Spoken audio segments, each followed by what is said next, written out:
Na nossa primeira ceia do ano, agora em janeiro, nós fizemos a exposição de Atos 1, antes do Pentecostes. E hoje, na nossa segunda ceia do ano, nós vamos fazer a exposição do capítulo 2, no dia de Pentecostes. Antes do Pentecostes, Jesus chama seus discípulos e lhes dá instruções. As instruções de Jesus basicamente era para que os seus discípulos permanecessem na cidade de Jerusalém, até que do alto sejam revestidos de poder. Jesus estava fazendo menção do Espírito Santo. O próprio Jesus disse que os seus discípulos seriam batizados com o Espírito Santo.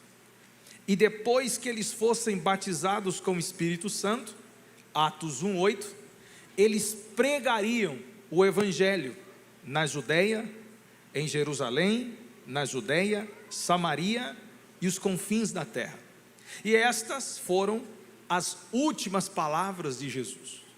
O capítulo 1 de Atos é o capítulo da preparação, é o capítulo da conclusão das obras de Cristo e o prefácio das obras do Espírito Santo. É a conclusão das obras do Cristo que morreu e ressuscitou e deixou o seu legado aos discípulos. Mas estava Jesus iniciando, prefaciando uma nova história, a história do Espírito Santo. Atos nada mais é do que o livro que narra a história do Espírito Santo. O capítulo 2 é o capítulo onde o Espírito da promessa, o Espírito prometido em Atos 1, ele desce no capítulo 2, cumprindo exatamente o que Jesus disse que ele, o Espírito Santo, faria. Agora o Espírito Santo desce, enche aquele povo do Espírito, e eles agora estariam pregando o Evangelho debaixo de uma autoridade que só o Espírito Santo pode conferir. A igreja nasce oficialmente em Atos 2. Atos 2 é o derramar do Espírito e a inauguração oficial da sua amada igreja. A partir do capítulo 3 de Atos, essa igreja batizada e cheia do Espírito Santo, agora sairia das quatro paredes e alvoroçaria o mundo inteiro. A igreja é chamado de dentro para fora e não de fora para dentro. E é muito importante você entender isso. A igreja são chamados de dentro para fora. Aqui dentro você é cheio. Aqui dentro o Espírito Santo é derramado. Aqui dentro o Espírito Santo te batiza. Aqui dentro o Espírito Santo te enche. Atos 2. Mas sua missão é lá fora. Nossa missão é lá fora. Atos 3 em diante fala da missão da igreja fora das paredes, debaixo da autoridade, domínio e governo do Espírito Santo de Deus. Só a título de entendimento, só dá uma olhadinha para esse irmão do seu lado e fala para ele: Deus te chamou para ir para fora. Ah, pastor, eu tenho um sonho para ir para fora do país mesmo. O Senhor Deus está te usando hoje, hein, pastor? Não, não é isso não. Não vem com essa conversa fiada não, viu? Jesus está te falando outra coisa, tá? Não é para fora, a não ser que você seja missionário, é diferente, né? Ir para fora da igreja, ir para fora, na sua casa, no seu trabalho, na sua faculdade, na rua, em qualquer lugar que você estiver, você é um agente missionário enviado por Deus. Amém? Atos 2:1. Cumprindo-se o dia de Pentecostes, estavam todos reunidos no mesmo lugar, quando de repente veio do céu um som, como de um vento impetuoso, e encheu toda a casa, onde estavam assentados. Apareceram distribuídas entre eles línguas como que de fogo. Pousou uma sobre cada um deles. Todos foram cheios do Espírito Santo e passaram a falar em outras línguas, segundo o Espírito lhes concedia que falassem. Então vamos lá. Atos 2:1, cumprindo-se o dia de Pentecostes.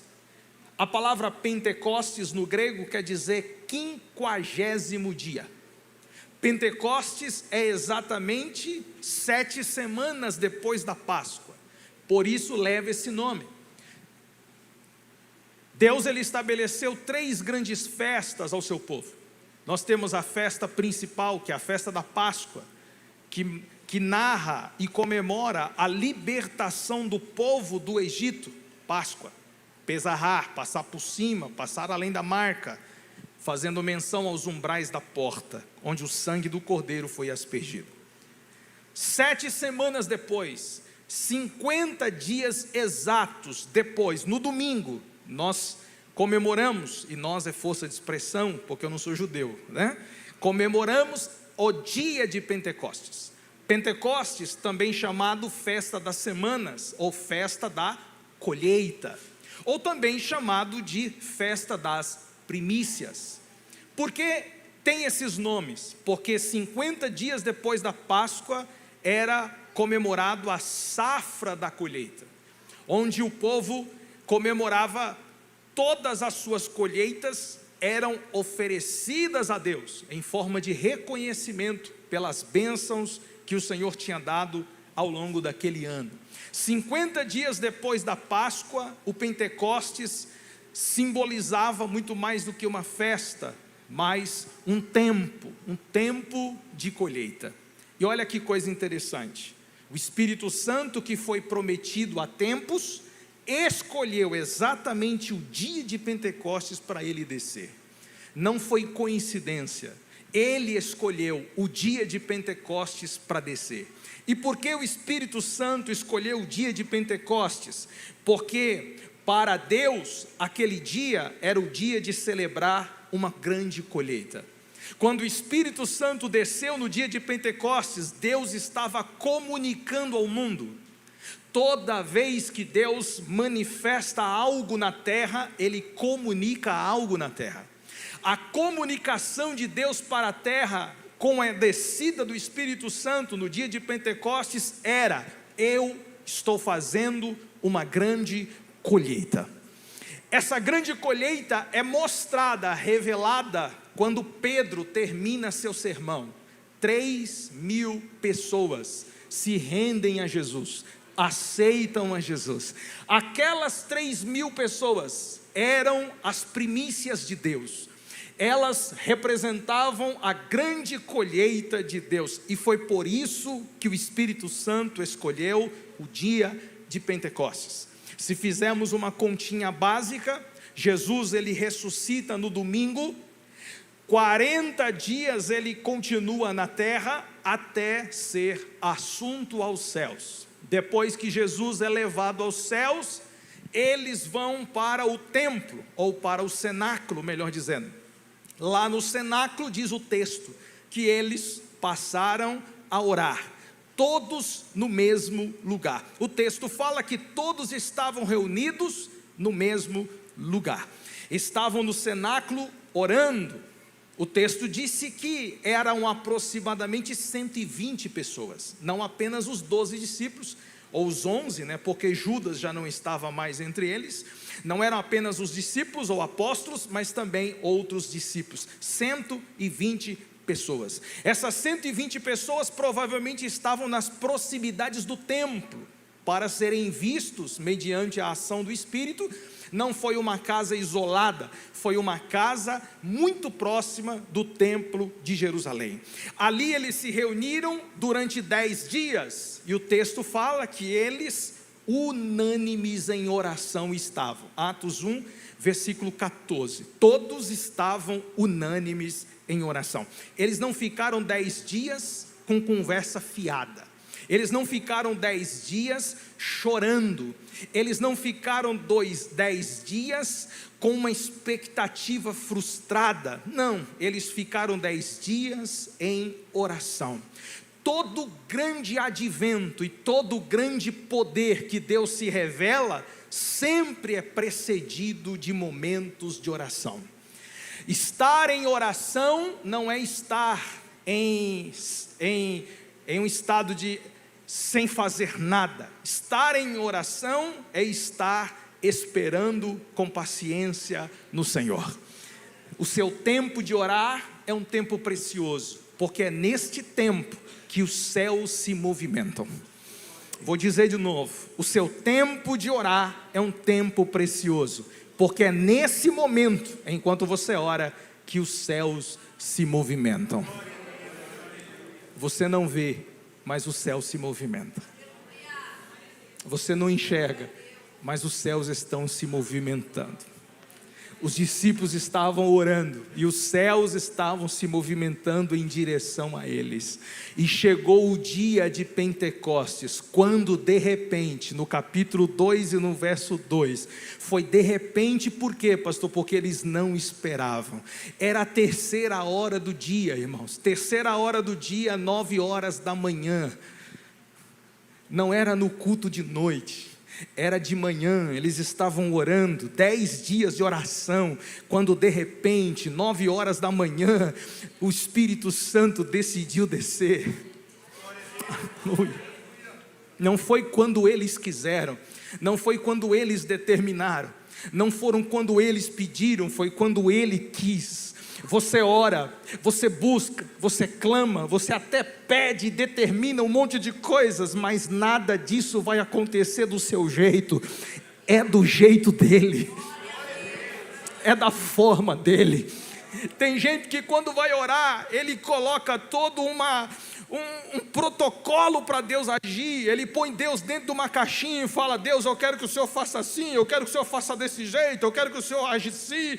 E Deus olhando para você e fala: coitado de você, é de repente que eu vou fazer do meu jeito. Sua missão é orar, e a missão dele é agir. Sua missão é pedir, e a missão dele é fazer. E ele faz do jeito dele, da forma dele, da maneira dele.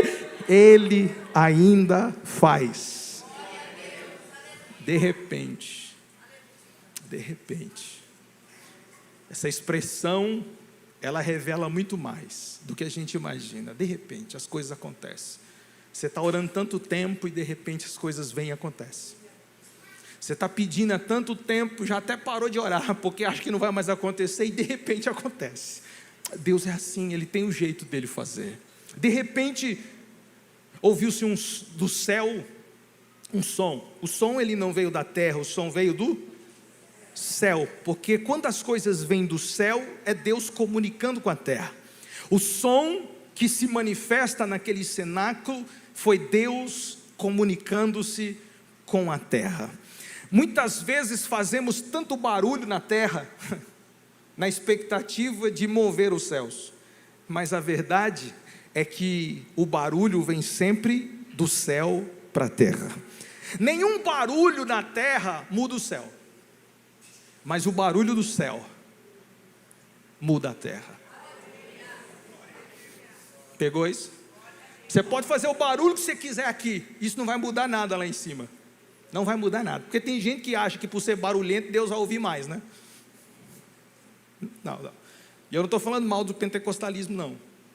Eu estou falando do afã de ser ouvido, do afã de atrair Deus. A gente faz um barulho danado achando que Deus vai se mudar por causa disso. Deus não muda, Ele é imutável. Quando Ele decide agir, Ele faz barulho. E se eu falar para você que Deus é barulhento? Você acredita ou não? Deus é. A gente que é meio recatadinho, né? Tá bem organizadinho, não é? Nossos cultos não pode ter muito barulho, por causa vai escandalizar, é ou não é? Mas Deus, ele não cabe nesses protocolos, não. Deus, ele não cabe nessas caixinhas que a gente cria, não. Deus, ele vem e chega chegando.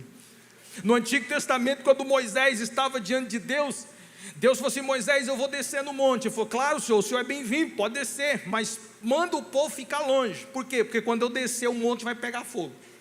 Eu falei: mas senhor, precisa tudo isso? Eu sou assim, eu sou Deus de fogo. Quando eu chego tudo incendeia. Quando eu chego tudo incendeia.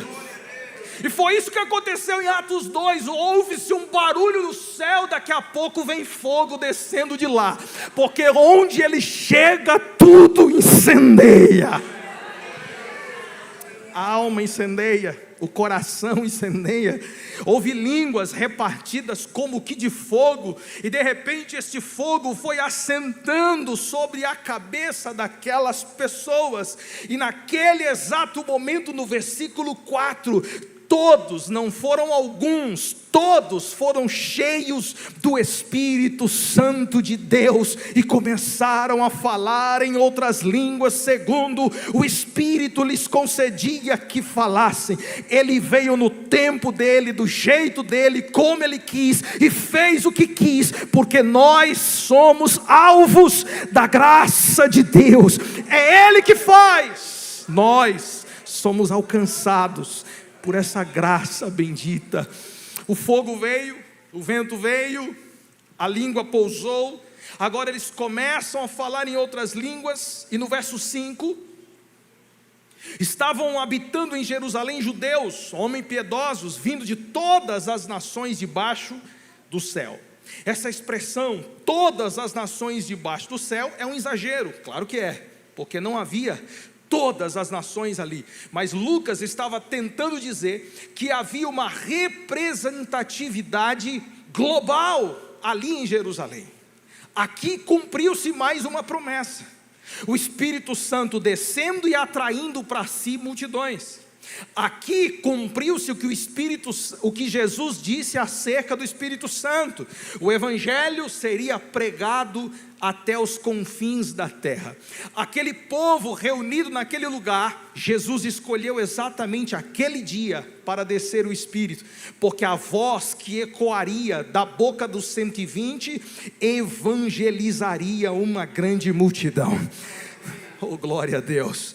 Aquela voz foi ouvida, os 120 começaram a comunicar no dialeto das linguagens daquele povo. As línguas faladas eram idiomáticas. Aquele povo começou a ouvir o seu próprio idioma. Nós podemos dizer que eram 120 pessoas, porque talvez não dizer que eram 120 dialetos diferentes. Aqueles dialetos falados começaram a ecoar aos ouvidos daqueles povos reunidos naquele ambiente. No versículo de número 5 ainda, ou versículo 6, fala que aquele povo ficou admirado, porque cada um os ouvia falar na sua própria língua. Eles estavam atônitos no verso 7, admirados, e estavam dizendo entre eles: eles não são galileus? Então por que nós estamos ouvindo eles falar nas nossas próprias línguas?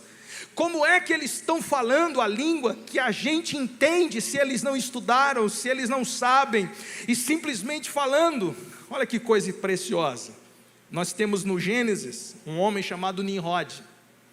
Nimrod, ele foi o poderoso caçador de Gênesis. Ele tinha um intuito.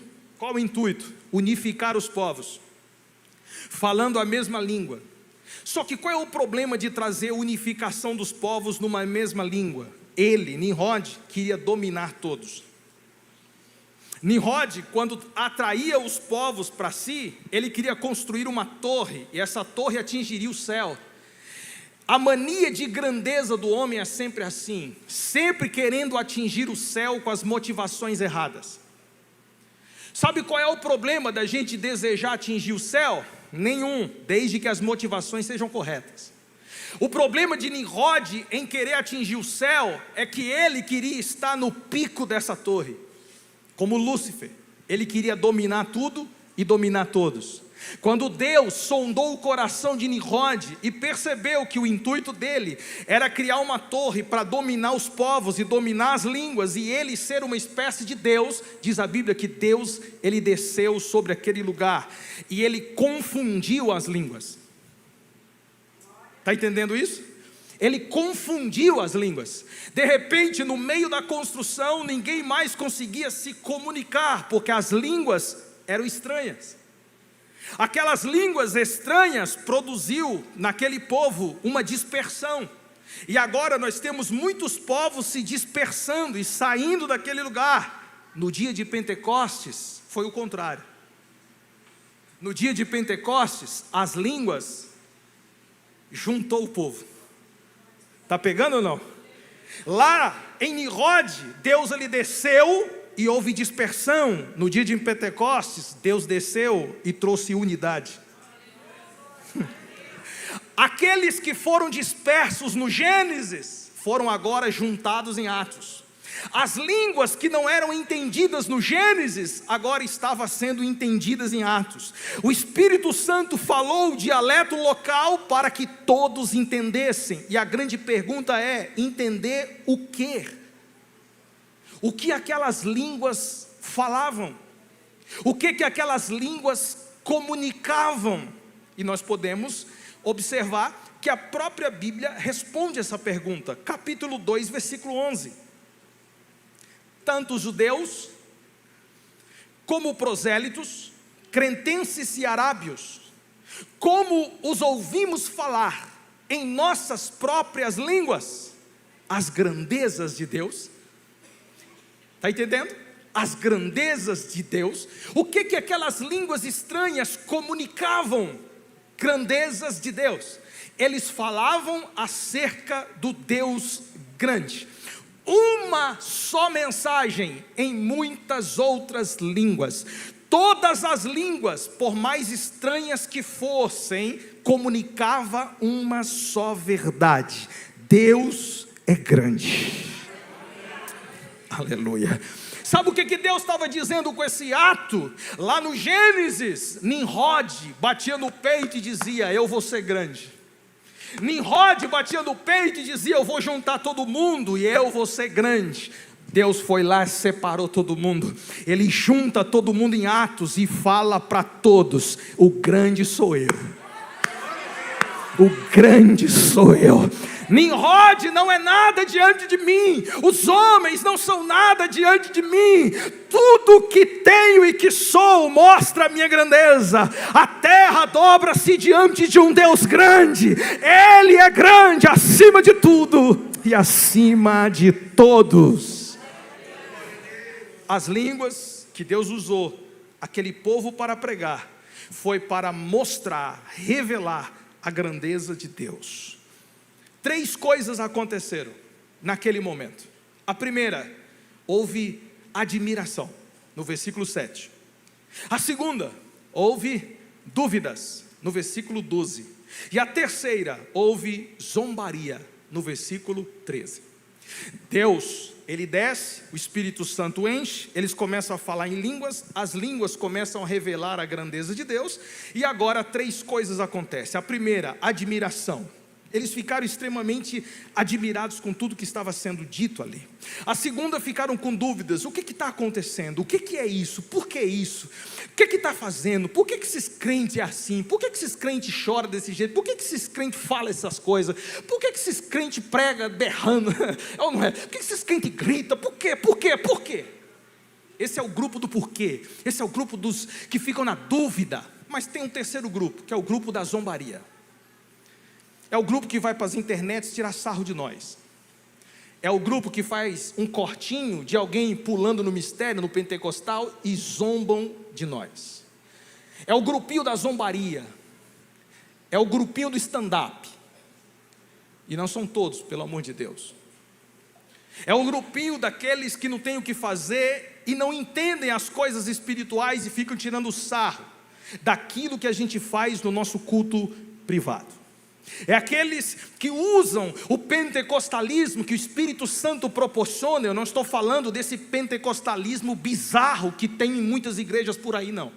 Eu estou falando do pentecostalismo autêntico, de um enchimento do Espírito autêntico, onde nós, de forma espontânea, expressamos as grandezas de Deus. Não como uma forma de exibicionismo, de espiritualidade vazia e fútil, mas como uma espiritualidade de Deus. Essa zombaria aconteceu e acontece até hoje. Esses 3 grupos ainda estão no nosso meio.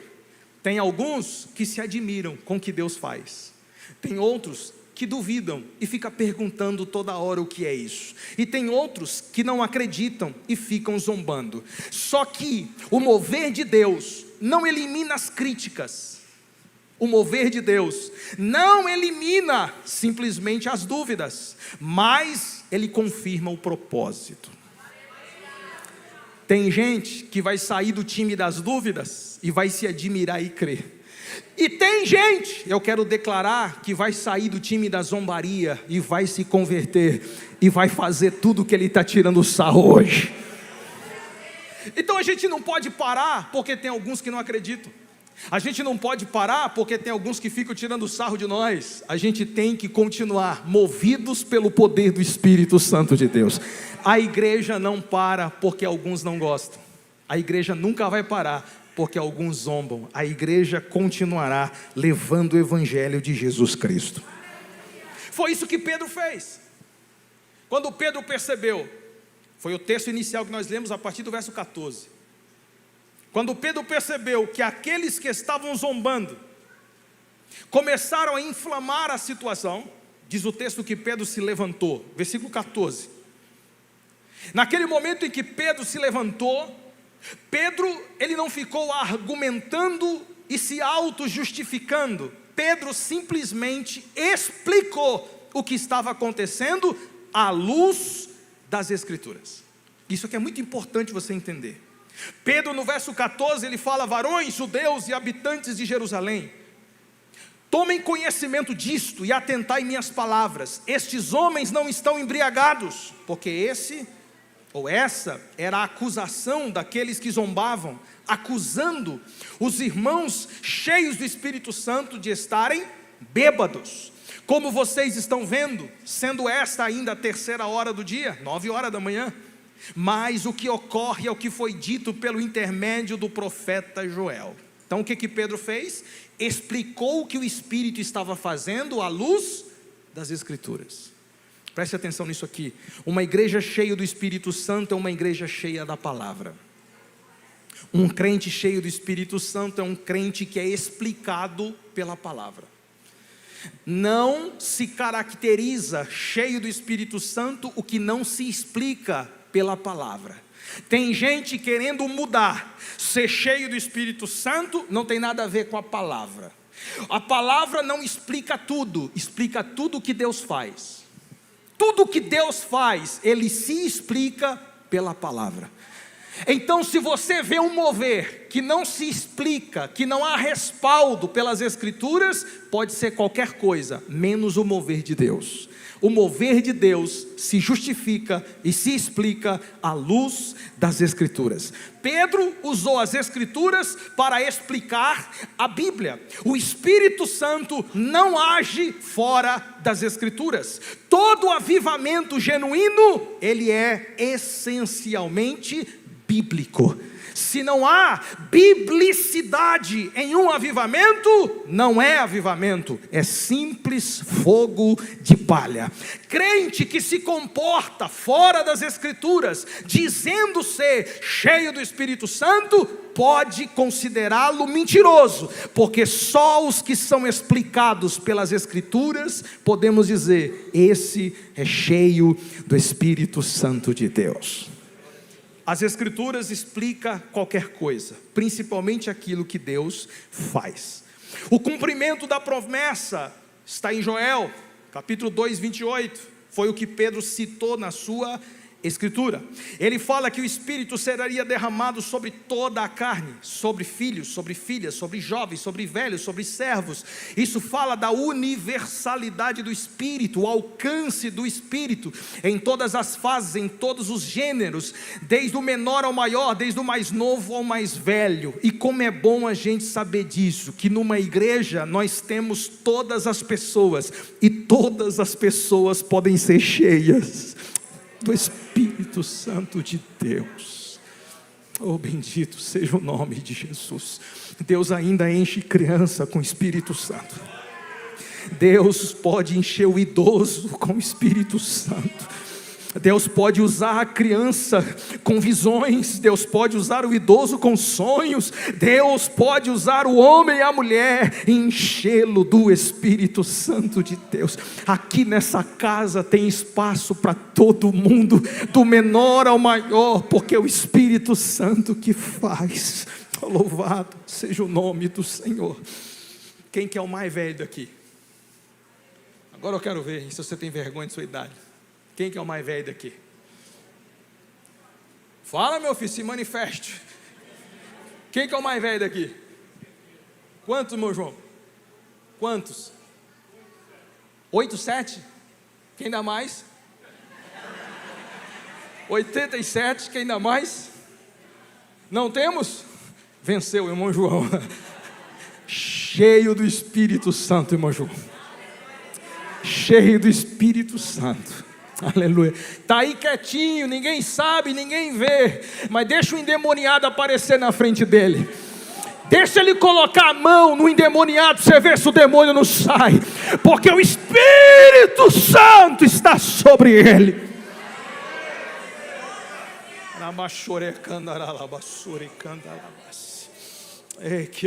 Se eu sinto ele nessa casa. Bendito seja o nome de Jesus. Ele ainda enche o adulto, a criança, o idoso com o Espírito Santo. Ah, pastor, ele é quietinho, ele não tem. Ah, você se engana, ele age de formas diferentes. O Espírito Santo, ele não é reconhecido pelo barulho que você faz, mas pela vida que você leva. Tem gente achando que o Espírito Santo, ele é evidenciado pelos barulhos que você emite. Coitado de você. O Espírito se evidencia por uma vida cheia da presença dele. É no secreto que ele se revela. É lá onde ninguém vê que ele te enche, que ele te renova e te restaura. Nós precisamos de uma vida cheia do Espírito Santo. Eu preciso dizer, meus irmãos, que nós temos hoje muitos exibicionistas, atores, atrizes espirituais, que quando pegam esse microfone dão um show de espiritualidade, mas são vazios do Espírito. Pega o microfone e você fala, uau, como ele é cheio, uau, como ele é espiritual. Não, é fachada, é engano, porque ele aprendeu a técnica, ele aprendeu o método, ele vai com a voz, não é? Aí você fica impressionado, olha que grosso, olha a voz como é grossa. Ele canta, ele te ludibria, ele te engana, mas a igreja de Jesus não é enganada, porque a igreja de Jesus sabe quem é e quem não é, quem tem e quem não tem o Espírito Santo de Deus. Precisamos de uma igreja cheia do Espírito Santo.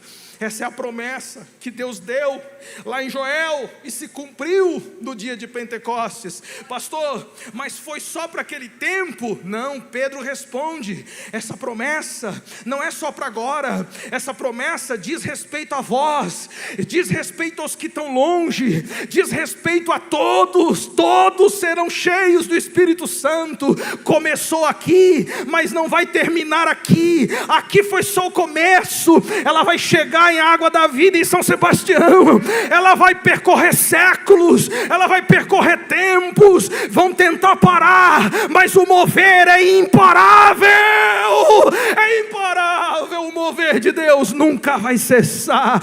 Se ele ainda se move no seu coração, se ele ainda se move dentro de você, reaja aí pelo amor de Deus, levante por favor uma das suas mãos, porque o Espírito está nesta palavra, e ele está comunicando nos céus, dizendo, eu ainda sou o mesmo, eu ainda encho a criança, eu ainda encho o jovem, eu ainda encho o adolescente, eu ainda encho o idoso, eu ainda faço. E se você entende a voz do Espírito, glorifique o nome dele, por favor, exalte o nome dele, porque ele está conosco, ele está movendo, ele está enchendo os nossos corações. Bendito seja o Senhor, bendito seja o Senhor. Eu vou concluir porque a gente precisa servir a ceia. Pedro então prega. Qual foi a pregação de Pedro? Basicamente 4 pontos. Primeiro ponto: Jesus se manifestou e se revelou no meio do povo. Versículo 22. Versículo 23: Jesus foi crucificado por culpa de vocês. Versículo 24: Jesus foi ressuscitado dentre os mortos. Versículo 33 ao versículo 36: Jesus foi exaltado e assentou-se à direita de Deus. Por que Pedro precisou pregar Jesus? Porque não existe avivamento do Espírito Santo sem Jesus. Não existe igreja sem Jesus. Não existe um homem cheio do Espírito Santo que não aponta para Jesus. Pedro pregou Jesus porque Jesus é o centro da pregação do Evangelho. Pedro falou de Jesus porque Jesus é o centro de todas as coisas. Estão tentando criar avivamento com canções que não falam de Jesus. Fala de Zé, fala de Maria, mas não fala de Jesus. E chamam isso de avivamento, chama isso de brasilidade cultural. Para com isso, meu irmão. A Bíblia ainda é inerrante e infalível. Nós somos guiados pelas Escrituras. Meu irmão, Jesus é o centro das nossas canções. Tira Jesus das canções, resta-se nada. Tira Jesus da igreja, resta-se nada. Tira Jesus do altar, resta-se nada. Tudo é por Ele, tudo é para Ele. Glória, pois, a Ele. Nossas canções devem apontar para Cristo. Nossas canções devem falar de Cristo. Nossas canções devem manifestar a Cristo. Essa é a visão da palavra de Deus.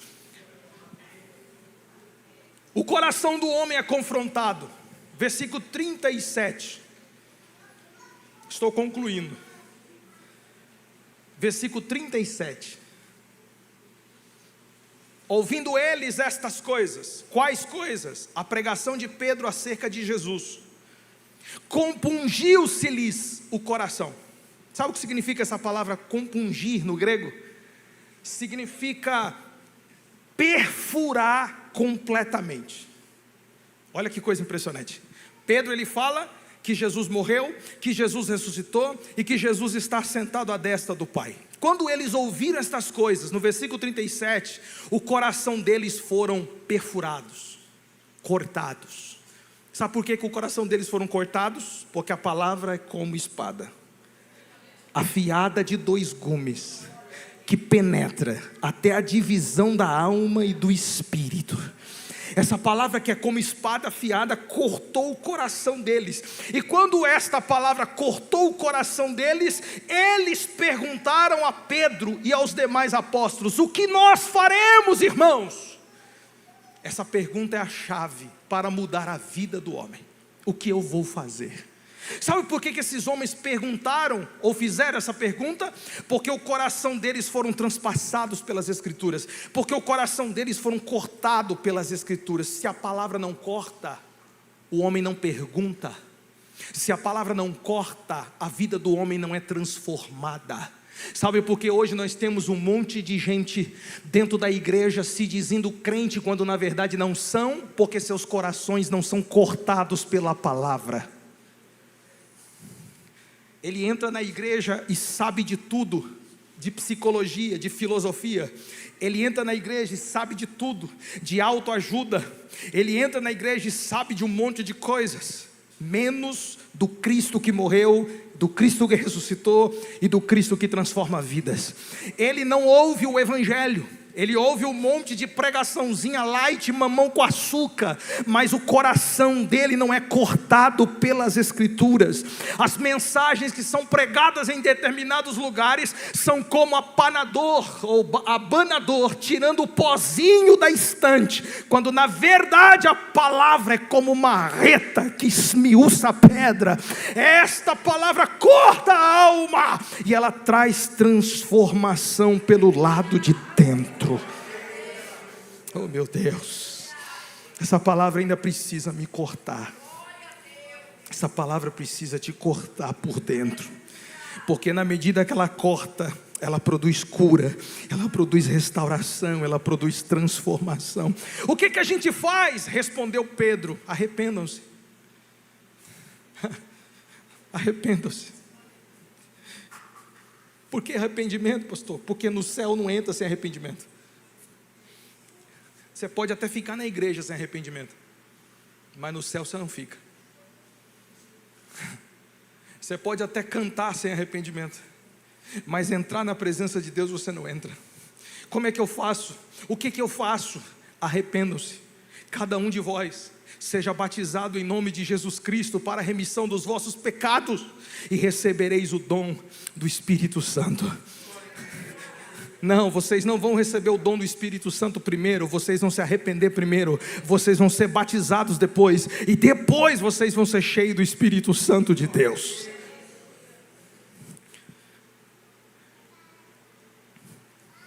Versículo 41, e eu encerro.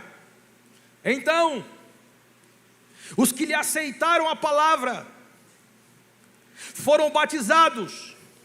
Diga, aceitaram a palavra.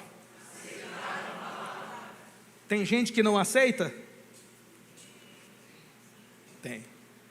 Tem gente que ouve, o coração corta, mas quando é para se arrepender, ele não aceita. Tem gente que ouve, o coração corta, mas quando é para tomar decisão, ele não toma. Tem gente que ouve, o coração corta, e quando é para ele se posicionar diante de Deus, ele não se posiciona. Então, diz o texto, os que aceitaram a palavra, considerando que naquelas proximidades tinha mais de 1 milhão de pessoas, nós temos 3.000 pessoas que aceitaram. Num universo de 1 milhão, 3.000 pessoas é um número irrisório, mas já é um começo. Já é um começo. Não despreze os pequenos começos. De novo, não despreze os pequenos começos.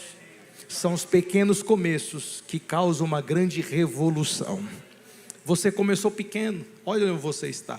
Você começou de baixo, olha onde você está. A palavra pregada cortou o coração, eles ouviram, aceitaram, foram batizados, e naquele dia quase 3.000 pessoas se renderam a Cristo. No versículo 42, eles perseveravam na doutrina dos apóstolos, na comunhão, no partir do pão, na oração.